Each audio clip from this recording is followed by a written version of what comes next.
Eu percebi, naquele instante, que o homem que arruinava a minha vida trazia uma carta escrita pela mão do meu avô morto. E isso era só o começo. O salão inteiro estava coberto de luz dourada, como se o sol tivesse descido só para ela. A minha irmã, Clara, sorria no centro, envolta num vestido de seda que parecia feito de aplausos. As câmaras piscavam, os brindes estalavam, e eu segurava um copo de água, sentada na última mesa, ao lado da cozinha. O ar cheirava a perfume caro e champanhe. O meu nome não estava em lado nenhum. O dela, em todas as paredes, num ecrã gigante. No brinde do pai, até no menu.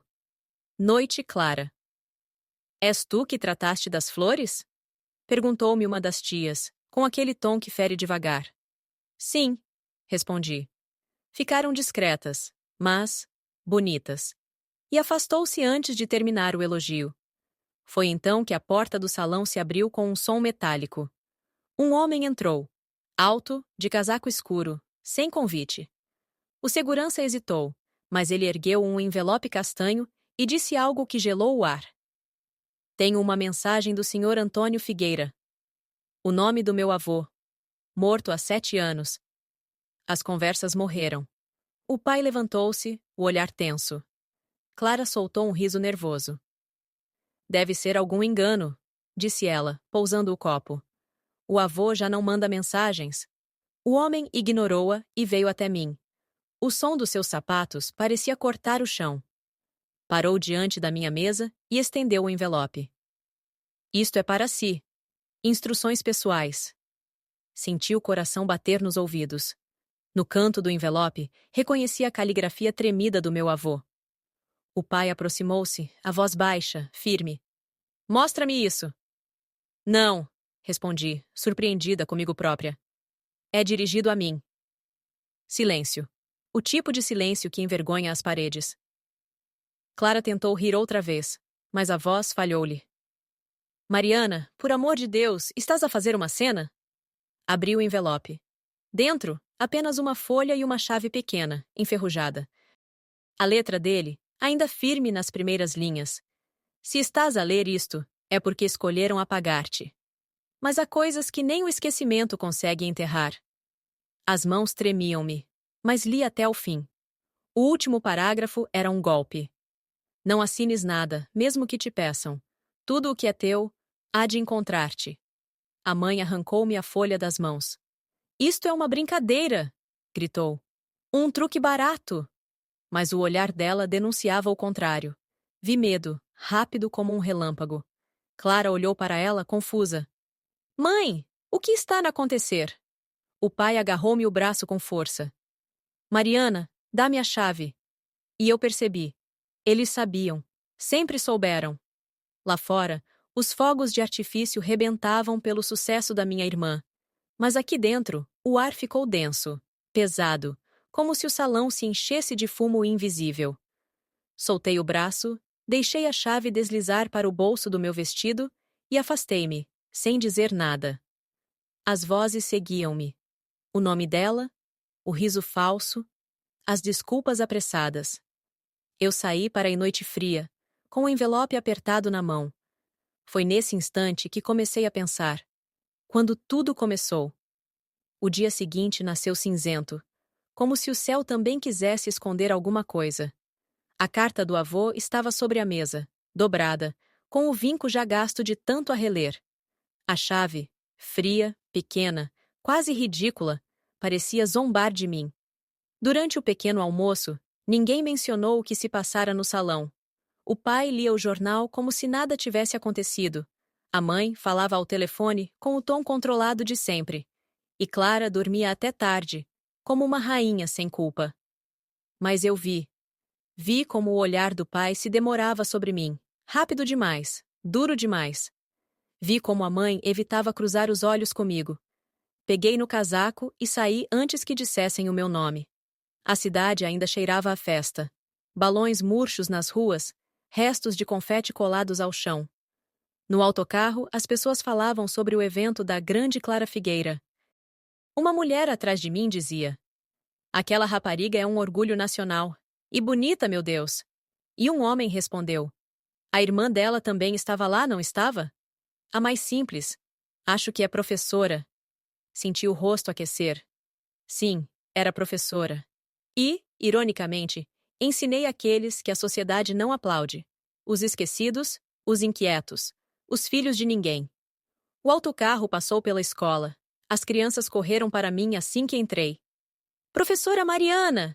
Gritou o Tiago, com os sapatos trocados nos pés. Trouxe a tinta roxa? Perguntou a Inês, com os olhos brilhantes. Sorri, por reflexo. Eles eram o único lugar onde eu não precisava de fingir. Tirei o pequeno frasco de tinta da mochila. A mesma cor que o avô usava para pintar os seus barcos de madeira. Roxo, a sua cor de coragem. Enquanto eles pintavam, o eco da carta voltava. Não assines nada. Assinar o quê? E por que agora? À tarde, fui até a antiga casa do avô. Fica num bairro alto, perto do Tejo, onde o vento parece trazer memórias. O portão ainda tinha a marca da ferrugem e o cheiro de maresia. A chave que ele me deixara encaixou na fechadura sem esforço. Por dentro, o ar cheirava a madeira antiga e a silêncio. Havia fotografias amarelecidas nas paredes. Ele e nós, crianças, de mãos dadas. E num canto, uma caixa de metal, trancada com o mesmo símbolo gravado na chave. Girei-a. O clique ecoou como uma resposta. Dentro havia uma pasta de couro, com documentos e várias cartas endereçadas a mim, todas datadas nos últimos anos da vida dele. A primeira começava assim: Mariana, se um dia chegares aqui, é porque aquilo que sempre temi aconteceu. A verdade foi vendida, mas há registros que não puderam destruir. O coração apertou-se. Peguei nos papéis, folheando com cuidado. Relatórios, recibos, fotografias minhas com os miúdos do centro social, menções em jornais locais e, entre eles, um esboço de testamento. O nome dele, a assinatura dele e uma frase sublinhada: deixo a minha parte da herança à neta que compreendeu o que é servir, Mariana Figueira. O som da porta a bater fez-me congelar. Que fazes aqui? A voz da minha mãe ecoou atrás de mim. Ela avançou, o rosto tenso. Isto devia estar fechado. Tentou arrancar-me a pasta das mãos, mas segurei-a firme. O avô escreveu isto. É autêntico. Ele estava doente, confuso. A voz dela vacilou. Não sabes o que dizes. Olhei para ela. Pela primeira vez, vi o medo cru, sem verniz. Sabes bem o que ele quis dizer, mãe. Ela respirou fundo, depois murmurou. Amanhã vais receber uma chamada do advogado. Eles só precisam que assines um documento. É o melhor para todos. Não assines nada. As palavras do avô ecoaram, como se ele estivesse ali, entre nós. Ela saiu, batendo a porta. E eu fiquei sozinha, com o cheiro de pó e mar antigo. Sentei-me no chão, rodeada pelas cartas. E percebi algo estranho. Quanto mais lia, menos raiva sentia. O medo começava a mudar de forma. Não era pânico, era claridade. Talvez fosse o início. O início de entender quem eu realmente era. Na manhã seguinte, o telefone tocou exatamente às 9. O nome no ecrã. Dr. Tavares. Escritório Jurídico, Figueira em Associados. Atendi. Mariana Figueira? A voz era calma, profissional. O seu pai pediu-me para marcar uma reunião rápida sobre os trâmites do espólio do seu avô. Apenas uma formalidade. A palavra formalidade soou como armadilha. Posso levar alguém comigo? Perguntei. Claro, respondeu ele, hesitante. Mas não será necessário, é apenas um procedimento. Desliguei. Peguei na chave e na pasta de couro. Não sabia ao certo o que ia fazer, mas sabia o que não ia fazer. Assinar seja o que for. O escritório ficava no Chiado, num prédio antigo de mármore frio. A recepcionista sorriu-me, com a neutralidade treinada dos que já viram demasiadas guerras de heranças. Enquanto esperava, vi o reflexo da minha irmã num espelho da parede. Clara estava ali, impecável, de blazer branco, o cabelo preso, o sorriso preparado. Espero que não tragas dramas, mana, disse ela aproximando-se. Isto é só burocracia. E o testamento verdadeiro? Perguntei em voz baixa. Ela piscou-me o olho. Tudo se resolve com uma assinatura. A porta do advogado abriu-se. O pai estava lá dentro, a mão pousada sobre uma pilha de papéis. O olhar dele evitava o meu. Mariana, senta-te. O tom era de quem não dá escolha. O advogado apresentou um documento. Este é o acordo familiar. O seu avô deixou instruções antigas, mas o senhor Figueira deseja simplificar as coisas. Simplificar. Apagar. As palavras fundiam-se. Se assinar aqui, renuncia aos direitos formais sobre o espólio. Em troca, receberá uma compensação simbólica. Pousei a caneta. E se eu não assinar? O pai suspirou. Mariana, isto é uma questão de bom senso. Tu tens o teu trabalho, a tua vida. Clara gere as empresas. É o que o avô teria querido. Não é o que ele escreveu. O advogado levantou os olhos. Perdão?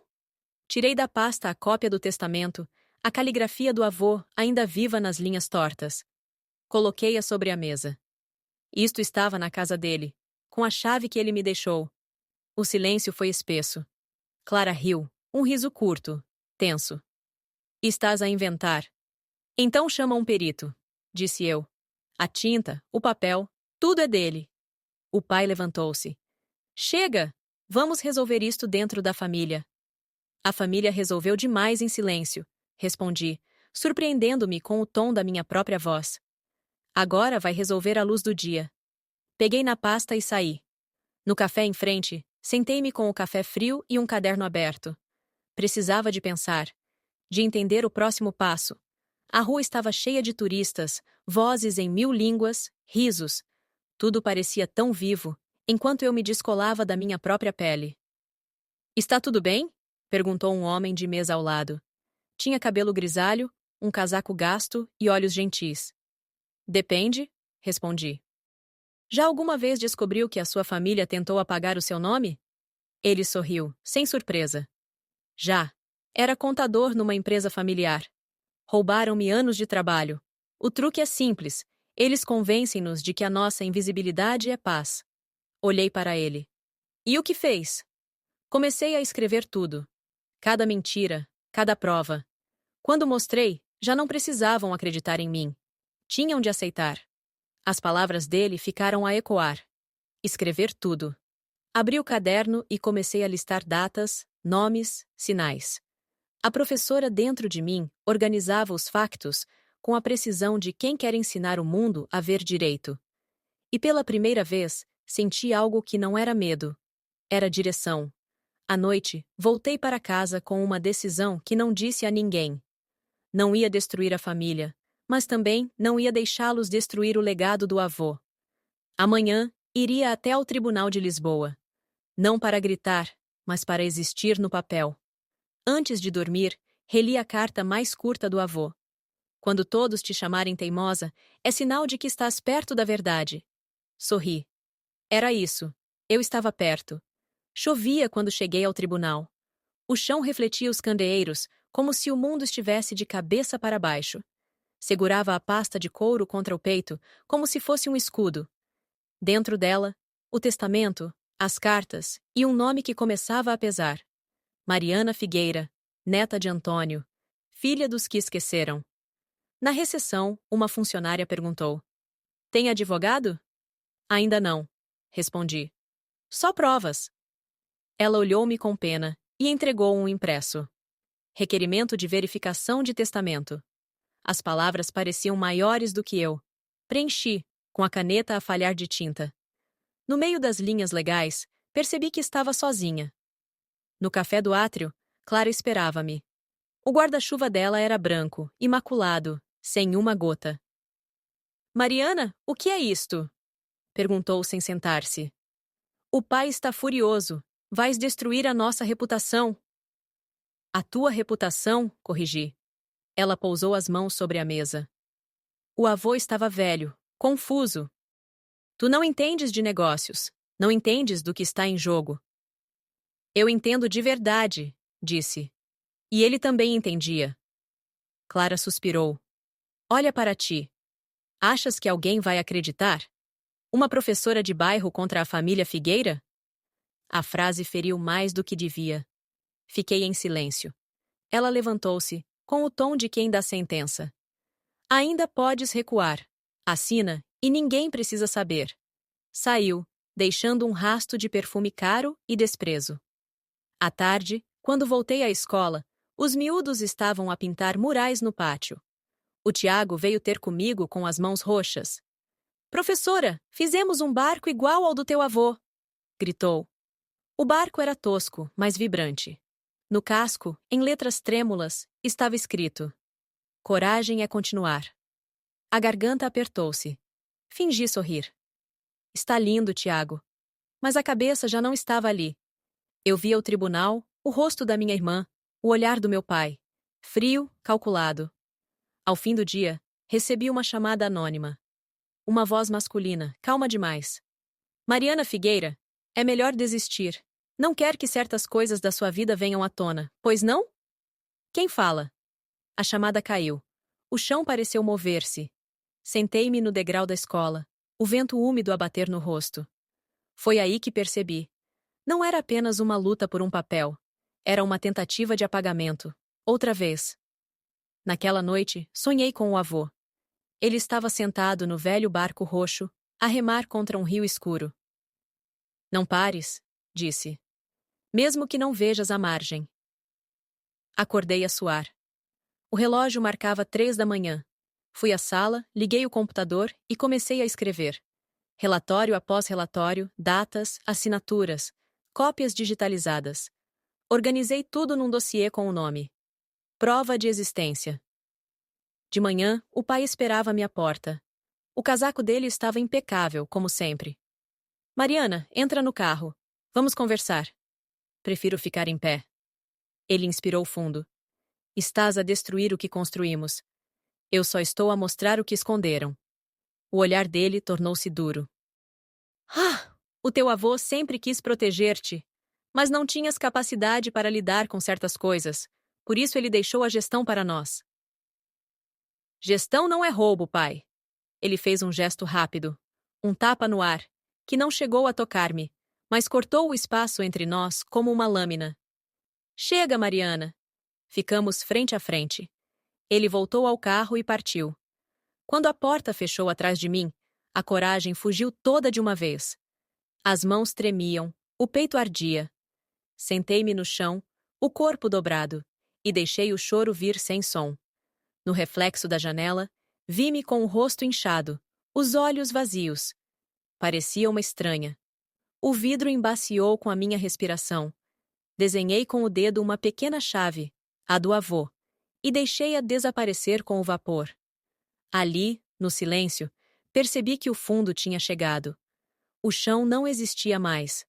Mas talvez fosse o que ele queria, que eu o encontrasse, para depois começar a subir.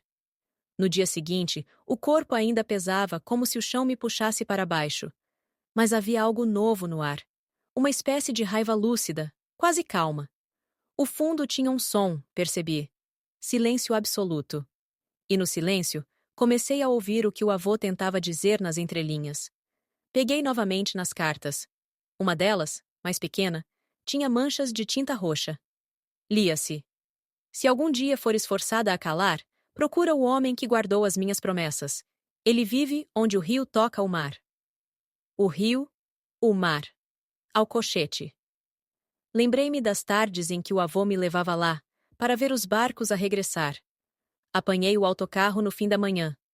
A cidade ficava para trás, com o seu ruído de gente apressada. À medida que o rio se abria, o ar tornava-se mais leve, quase salgado. Perguntei a um pescador pelo nome Henrique Duarte, o mesmo que aparecia num dos documentos. Ele apontou para uma casa baixa junto ao cais. O velho Henrique ainda lá vive, mas já não fala muito. Bati a porta. Um homem magro, de chapéu de palha, abriu-me. Os olhos dele demoraram-se no meu rosto.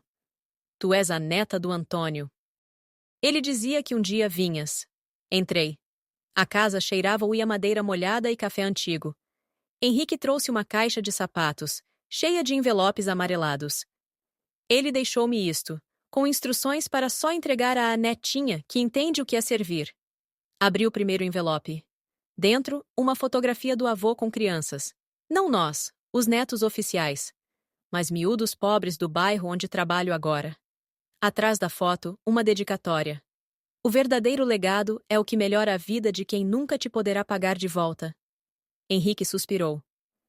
Ele dizia que a tua família se perdeu na pressa de ser importante. Mas tu seguiste o caminho dele. Senti algo partir-se por dentro, como uma corda a libertar-se. De volta a Lisboa, fui direto à escola. Os miúdos estavam a dormir a sesta, e a luz atravessava as janelas, como um milagre comum. Peguei no telemóvel e procurei o nome do Dr. Almeida, advogado que o avô usava antes da empresa do pai. O escritório ainda existia, no Restelo. Liguei. O senhor tratou do testamento do Antônio Figueira? Perguntei. Houve uma pausa. Quem pergunta? A neta dele, Mariana. Tenho em mãos documentos que provam que houve substituição do testamento original. Do outro lado, silêncio. Depois, uma voz firme. Encontre-me amanhã. Há coisas que devia saber há muito tempo. Nessa noite, Clara apareceu em casa, sem aviso. Trazia um ar cansado, diferente. O pai está descontrolado, disse sentando-se. Mandou apagar todos os registros das doações do avô. Disse que vai limpar a narrativa. E tu, vais deixar? Ela hesitou. Mariana, achas que eu nunca percebi o que ele fazia? Eu só não queria perder tudo. Já perdeste, respondi. Só ainda não sabes. Os olhos dela encheram-se de lágrimas contidas. E se eu te ajudar? Perguntou. Se eu falar? Então ninguém precisa vencer. Só contar a verdade. Por um segundo, vi na minha irmã uma criança que já não lembrava. A que me dava a mão quando o avô nos levava ao mar. No dia seguinte, encontrei o Dr. Almeida num escritório pequeno, cheio de livros e poeira. Ele abriu uma gaveta e tirou uma pen velha. O teu avô sabia que iam falsificar. Pediu-me para guardar uma cópia digital, assinada e datada com notário. Nunca entreguei. Tive medo. A pen tremia na minha mão. Ele continuou. Mas o tempo da verdade chegou, não é? Assenti. Desta vez, ninguém vai calar o nome dele. Ao sair, o sol batia forte, como se o mundo inteiro tivesse virado o rosto para mim. Pela primeira vez, percebi que a luta já não era sobre mim. Era sobre ele. Sobre todos os que serviram em silêncio e foram apagados por gente que só sabia brilhar. O medo recuou. No seu lugar, veio uma clareza tranquila. Eu já não queria ser vista, queria ser ouvida. Na manhã seguinte, Lisboa parecia respirar diferente. O ar estava mais leve, mas o tempo, parado, expectante. Eu tinha a pen do Dr. Almeida no bolso e uma decisão que já não era apenas minha. Enviei uma mensagem a Clara. Encontro hoje, às 7, na Fundação Vieira. Leva o pai. Era o local onde ela iria dar uma palestra sobre liderança e mérito familiar. Ironia suficiente para um renascimento. Antes do evento, passei pela escola.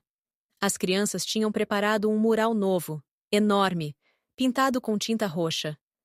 No meio, escreveram: A professora ensina o que o mundo esquece. O Tiago correu até mim, as mãos manchadas de cor. Vai mostrar o barco, professora? Ainda não. Sorri. Primeiro, tenho de remar um pouco mais. À tarde, encontrei-me com o Dr. Almeida num café discreto. Ele trouxe um envelope pardo. Aqui está a cópia certificada. É suficiente para abrir uma investigação. Mas... Olhou-me com cautela. Quer mesmo expor a sua família em público? Eu não quero humilhar ninguém. Só devolver o nome ao lugar certo. Então prepare-se. O sistema não gosta de quem não tem medo. Deixei algumas notas no caderno. Datas, nomes, declarações. No final, escrevi em letras grandes. Servir é resistir em voz baixa. O salão da Fundação Vieira era um teatro de luz. Câmaras, jornalistas, políticos. Clara subia ao palco com um sorriso seguro, vestida de branco, como sempre. O pai estava na primeira fila.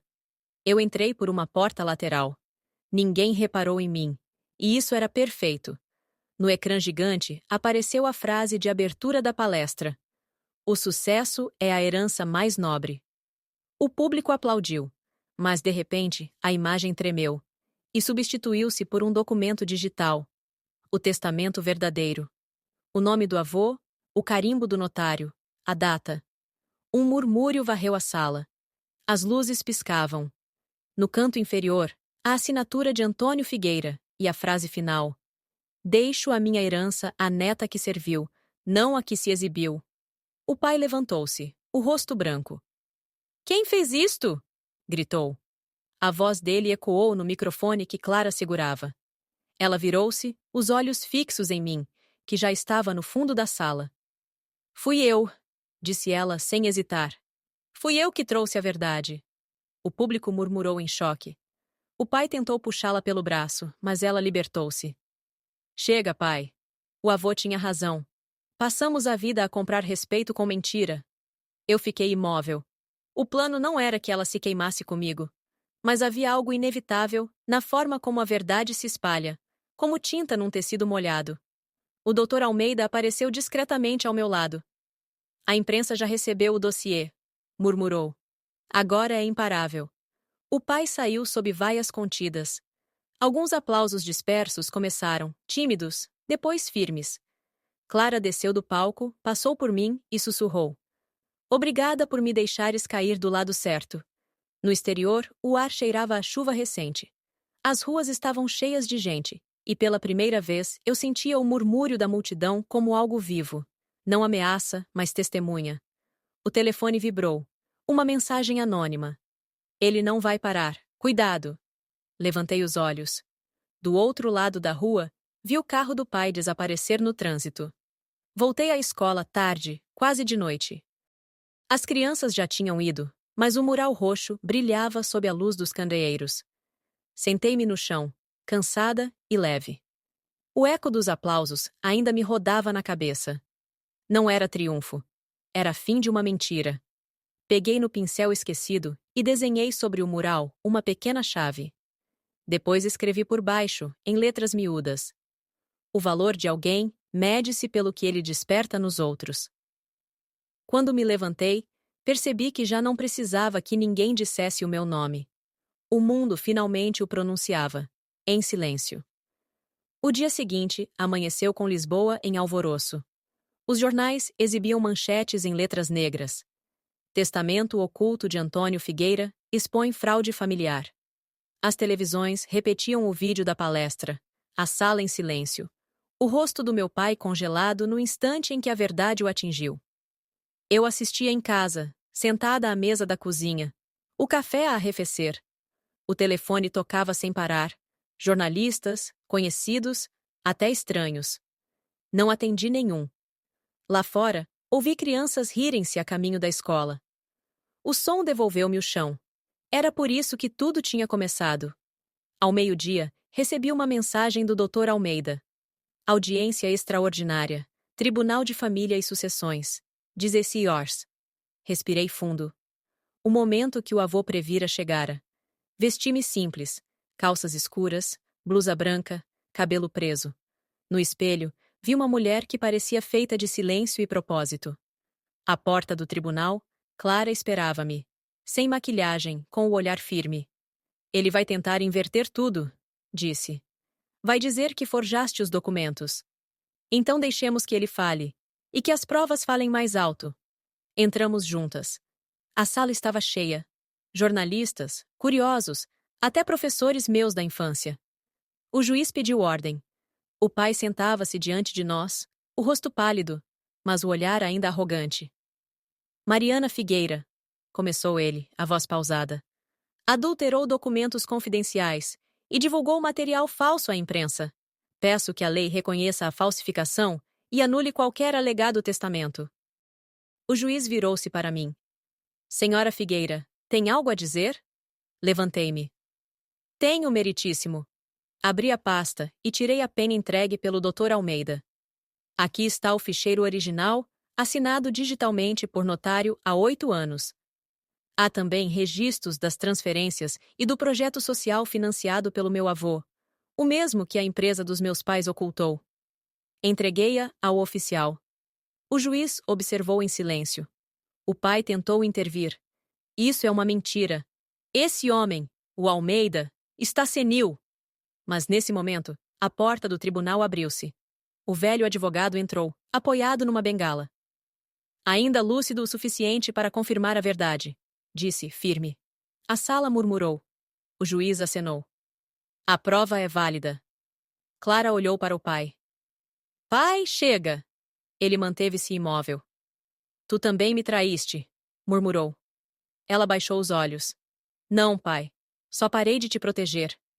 A decisão foi lida ali mesmo, entre o barulho das teclas e os unidos dos ventiladores. O tribunal reconhece a validade do testamento original de Antônio Figueira e declara Mariana Figueira legítima herdeira dos bens e responsabilidades do espólio. Silêncio. Depois, aplausos contidos. O pai levantou-se lentamente. Os olhos dele, vazios, derrotados, fixaram-se em mim. Ficaste igual ao teu avô, disse, quase num sussurro. Pensas que o bem muda o mundo, mas o mundo só muda quem tem poder. Olhei para ele. Talvez. Mas o poder que se teme, morre. O que se serve, permanece. Ele saiu, sem olhar para trás. No átrio, jornalistas cercaram-me. Microfones, flashes, perguntas. Clara protegeu-me com o corpo, dizendo apenas: não há declarações, a verdade já foi dita. Mas antes de ir embora, parei. Há uma coisa, disse eu, olhando para as câmaras. O meu avô acreditava que servir é o maior ato de coragem. O resto são ruídos. E saí. À noite, sentei-me no pátio da escola. As crianças tinham deixado desenhos espalhados. Casas, barcos, rostos sorridentes. O vento fazia o papel dançar, como se o mundo respirasse comigo. Clara enviou uma mensagem curta. Amanhã, quero ajudar no centro. Preciso começar de novo. Sorri. No céu, o reflexo do Tejo parecia uma faixa roxa, igual à tinta do avô. O murmúrio da cidade longe, o riso das crianças a ecoar na memória. Não era vingança. Era restituição. E a paz que vinha depois da tempestade. A casa do avô cheirava outra vez a mar. Abri as janelas, deixei o vento entrar e pousar sobre os papéis antigos. Na mesa, o testamento já não era um fardo. Era um mapa. Peguei na chave enferrujada e encaixei-a na pequena caixa de madeira, onde ele guardava as tintas. Dentro, apenas um frasco de cor roxa, quase seco. Mergulhei o pincel, desenhei na parede uma linha fina, como um horizonte. Lá fora, Clara e as crianças plantavam flores no jardim. Ninguém falava. Só o som do vento e o riso distante. Sentei-me na cadeira dele e deixei o silêncio preencher o espaço. Pela primeira vez, não havia nada para provar. Só um nome, e a certeza de que tinha voltado ao lugar certo.